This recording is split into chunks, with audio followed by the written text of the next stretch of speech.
صحابہ کی سیاست اور فتوحات دور جدید کے لیے ایک بہترین رہنمائی ہے۔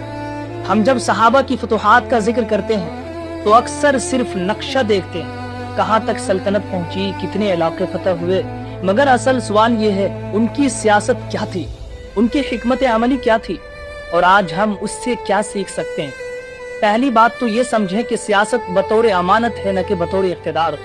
صحابہ کے نزدیک سیاست اقتدار کا کھیل نہیں تھی، ایک امانت تھی۔ حضرت ابوبکر صدیق رضی اللہ تعالیٰ عنہ نے خلافت سنبھالتے وقت کہا، اگر میں سیدھا رہوں تو میری مدد کرنا، اور اگر ٹیڑھا ہو جاؤں تو مجھے سیدھا کر دینا۔ یہ اعلان تھا کہ قیادت جواب دہی ہے، برتری نہیں ہے۔ آج کی سیاست میں اگر احتساب اور جواب دہی آ جائے تو آدھا بحران ختم ہو جائے۔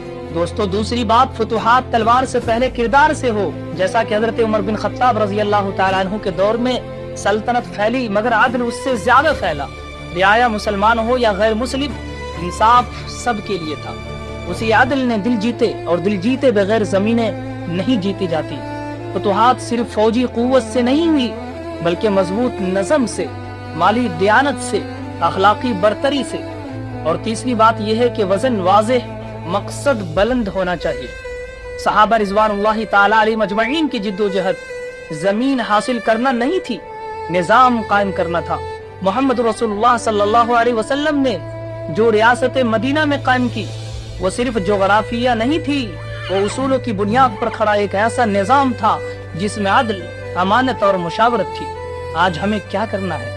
سیاست کو مفاد سے نکال کر خدمت بنانا ہوگا، طاقت کو ظلم سے نکال کر عدل کا ذریعہ بنانا ہوگا، اختلاف کو انتشار کے بجائے مشاورت بنانا ہوگا۔ صحابہ رضوان اللہ تعالی علیہ مجمعین کی فتوحات ہمیں سکھاتی ہیں کہ ہم انقلاب جذبات سے نہیں، نظم سے لائیں گے۔ نعرے وقتی جوش دیتے ہیں مگر مستقل کامیابی اصول دیتے ہیں۔